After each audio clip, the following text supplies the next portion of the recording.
Hello everyone and welcome back to their Teamfight Tactics guide. I wanted to check in on the 9.21 meta and give you all an update on how the game is being played after we've had over a week on the patch. This is for anyone that is currently trying to climb up the ranks before set 1 closes out in just under a week now, and there actually has been some changes to what items we're picking up, what comps are doing really well, and some of the comps that I mentioned in the best comps guide when the patch first came out have fallen down, and some have climbed up the charts to an S rank. Before we jump into it, be sure to subscribe and hit that notification bell icon, because if you don't have the notifications on, you won't be notified when I release a new video. On top of that, check me out on my live stream if you're ever looking for a good time, twitch.tv/drybear. Now let's get right into it. First off, at the S level, Imperials, Dragon Knights are still at the top. However, Jinx Brawlers or Jinx Knights has fallen down. In fact, anything that doesn't have Dragon in it is going to give you a tough time at the end of the game. The Dragon Synergy plus any Dragon Tooths you add make units so incredibly durable towards the end of the game that you need to be working them into it. The only exception is going to be if you get incredible damage coming out from either Imperials with your Draven and your Swain, or if you're able to stack a lot of items onto a Kai'Sa, whether that be with Void Brawler or with Knights. So separate from my best comps guide, I want to give you guys some information on how you can identify what build to go and what units are the ones you're going to be using as your linchpin for these builds. Let's start off with probably the strongest unit in the entire game right now before set 1 closes out, Kai'Sa. Kai'Sa is a 5-cost void, and she is, with the right items, one of the most unkillable units in the game. She's constantly giving herself more shields, she's disengaging around the map, and if you can get her some crazy attack speed and a Giant Slayer, she becomes very difficult to deal with. The most powerful of these is going to be the Void Brawler build, because it gives both Cho'Gath and Kai'Sa true damage, allowing them to just shred through whatever's in their way, and gives you lots of AoE damage with the Cho'Gath as well. Now, the most optimal of this, you're just going to look for the 4 voids with Kai'Sa, Kha'Zix, Rek'Sai, Cho'Gath, and Kai'Sa. You want to get at least a Giant Slayer and a Rage Blade on the Kai'Sa, and then ideally, if you really want to go even further, you get a Dragon's Tooth to keep her safe. You can even get any lifesteal like Bloodthirster to keep her alive, or even just any kind of defensive item. The most important being the Giant Slayer for extra damage, and then the Rage Blade, because the Rage Blade does 2 things. First, it allows her to increase her attack speed, dealing more and more damage throughout the match, but she hits a break point with a certain amount of attack speed from the Ginsu's Rage Blade, where she's going to be casting very frequently, which means she's always replenishing the shield that she gets from her ability, making her very difficult to take down. You also want to work in some extra damage with the Vi and the Jinx. This gives you the Hex Tech bonus and just some extra damage coming out from the Jinx. And because you have the Kha'Zix and the Kai'Sa, who are both assassins, you put the Akali in there to get the 3 assassin bonus for the Kai'Sa. Now, you're going to see a very common theme for items in this game for all of the builds that we're going to talk about today. The first and foremost is going to be defensive items like Guardian Angel, and an item that we've seen come into the spotlight over the last week, Iceborne Gauntlet. This item has basically taken the spot of Frozen Heart since Frozen Heart got nerfed, and it's such a powerful pickup that it's quickly becoming my #1 grab at the start of the game, starting with a Sparring Gloves, because you can easily go into Thieves Gloves for early game dominance. You can get the Iceborne, or you can even just move into IE or a Trap Claw if you really need to. But picking up an Iceborne Gauntlet is super valuable on your front line. You don't even need to put it on someone that is a Yordle or Shen that's going to dodge. Just anytime there is a hit, there's a chance for someone to dodge if they have the Iceborne Gauntlet dodge chance. So picking this up, and it needs to proc only once, as it will spread naturally across the map on its own and persist there for the entire round. So you're looking for Guardian Angel and Iceborne Gauntlet. In this build, I like putting it on someone that's going to be up in the front, so either a Rek'Sai, a Vi, or a Cho'Gath. It really depends on whichever unit you had online when the Iceborne Gauntlet was made, and the Iceborne Gauntlet is good all throughout the match. Now, you can put extra items on the Jinx, this being Rage Blade. I love getting a Giant Slayer on her as well, as we've talked about before. It gets incredible efficiency because she gets natural attack speed, meaning that she's proccing the Giant Slayer more often, and then she also has built-in splash damage, which will proc it even more once she gets to takedowns. So getting the Giant Slayer on Jinx is a big pickup. I also like getting a Hurricane on her because it allows her to guarantee that first 2 takedown bonus faster as she's hitting more targets. Now, if you can't pick up Void Brawlers or you're not able to get Void, Kai'Sa is still viable to run. The other option is to get 6 Knights. So you just really get the Knights bonus and then add a lot of items on Kai'Sa. This really is only if you're able to get the Giant Slayer and the Rage Blade and then a defensive item for Kai'Sa. That's really all you need, and then you just need to put a lot of tanky units up in front of her. So if you get 6 Knights, that's a decent backup if you're able to get the 2-star Kai'Sa. Now, the next thing you're going to look for if you're looking for hyper carry items is going to be Imperial Knights. It's really difficult to argue against a 100% damage bonus for Darius, Katarina, Draven, and Swain, all getting it if you have the 4 Imperials. In fact, Draven will carry you through the mid game if you have a Rage Blade and a Bloodthirster, and then Swain will carry you through the late game, and it works the entire time around. Now, on top of that, because you already have the Darius in there, it's easy to finish off Knights. So putting in a Poppy, a Sejuani, a Kayle, and one more Knight, it can be a Mordekaiser or really any other Knight that you can fit in there. Mordekaiser is pretty strong since he got his buff, so he's an easy pickup. For this build, you're going to have to wait a little bit to get the Swain online, and what's tough about Imperial Knights is it's really difficult to get going, but once you get it going, it has one of the highest ceilings in the game because you have those 2 units, Draven and Swain, dealing double damage and shredding everyone in front of them. So you want to make sure that you're actually getting that Swain before you hard commit to the Imperials, but again, if you're able to get hyper carry items with the Lifesteal and the Rage Blade for Draven, you can make it through mid-game.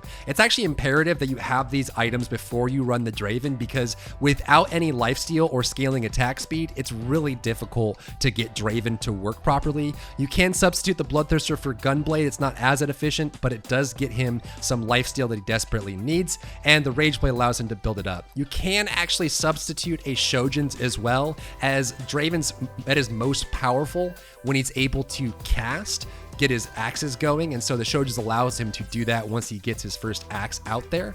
But again, you want to make sure you have the Bloodthirster and the Rage Blade for the Draven. Now, there is an option to run the Jinx Brawlers that we talked about before, or Jinx Knights. The problem is, as I mentioned, if you don't have the crazy damage output from Imperials or Kai'Sa, you're gonna want to have the Dragon immunity to make sure that you don't get killed by AoEs, and this is pushed basically all builds but these down below. Now, you can still run Dragon Knights, and this one hasn't changed. This one consists of having the 4 Knights, Mordekaiser, Poppy, Sejuani, and Kayle, giving you the 4 Knight bonus, crazy AoE CC with the Sejuani, and then Kayle keeping everyone alive with the shields. You're going to want to put in the Guardians as well with Leona and Pantheon, and because you have the Pantheon, you can finish off with some awesome AoE damage in the Aurelion Soul, getting the 2 Dragon bonus, which finishes things off nicely. Because you have the Mordekaiser, go ahead and put the Kindred in there as well, giving you the Phantom bonus, which is huge, and of course the anti-death ultimate from the Kindred. This one is tried and true. It's incredibly tanky. It's really hard to take down, and you get a lot of extra damage from it. It's actually less item dependent than most builds as well. You're going to want at least a Morellonomicon on the Aurelion Soul. This helps you prevent any healing that is going to come through. You're going to get a lot of that from hypercarry builds, like we just mentioned, the Draven getting the lifesteal back. It'll help prevent that. It also reduces Warmogs or any shapeshifter transformations. Anything that's building up from that, it will help reduce the healing. We're also getting a lot of popularity building up with Redemption on top of that. So if you ever get in a Redemption, the Morellonomicon can help shut that down. Next, I want to talk about a build that has been climbing up in popularity since the drop in Jinx and Brawlers, and this one kind of goes away from everything else that's in contention.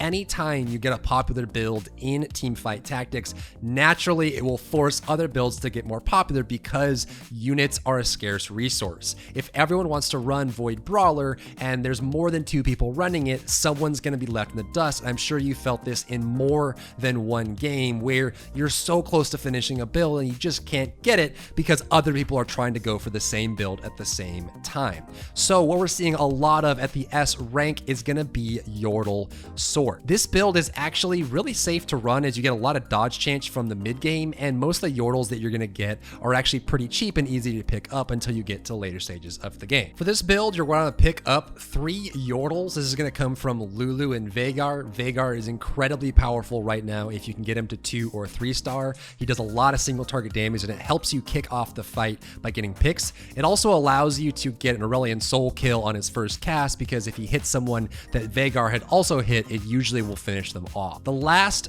sorcerer you're going to need is obviously going to be Aurelion Soul, and then to finish off the Yordles, you want to have Gnar in there. Gnar is so useful. Not only does he deal a lot of damage, he has a lot of CC, and he's also super tanky. He's a very good unit to pick up and something that you can put into your build pretty easily. You're going to need the dragon bonus, so you want to put in Shyvana here and then finish off with Swain to get the 3 shifter bonus. This is where Yordle, Sorc, Shifter, Dragon comes from. You're putting all of these together to create a very high damage composition. Now, since this is 6 out of 8 for your build, you have some options on who you put into the last 2 slots.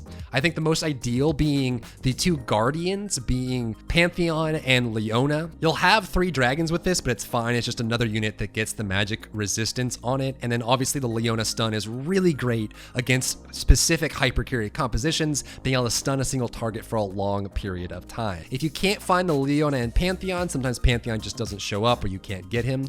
Since you already have the Yordle bonus, you can actually put in a Poppy and Sejuani for the 2-night bonus. This keeps another unit that has Yordle, which means that Poppy's going to be pretty hard to kill, and the Sejuani gives you another teamfight ultimate on top of the Gnar that's already in there. So you have some options on what you want to finish off, but the core of this is to get 3 Yordle, 3 Sorcerer, 3 Shapeshifter, and 2 Dragon in the build. And this build really is probably one of the safest builds to run right now. Jinx is in very high contention, Kai'Sa is in very high contention, and if you can't get the Guardians or you can't get the follow-ups, getting those 3 Sorcerers, 3 Yordles is excellent, and it also allows you to flex on a Swain if no one else is running Imperial, which really, if they aren't running Imperial, you're not going to see Swain in the build very often. So this is a nice usage of Swain if he's available, and a good flex build if you're running out of options for anything else. Now, beyond that, as I mentioned, you can actually scale this down. Yordle Sorc Demon is a little worse than this because you don't get the dragon bonus. Like I mentioned,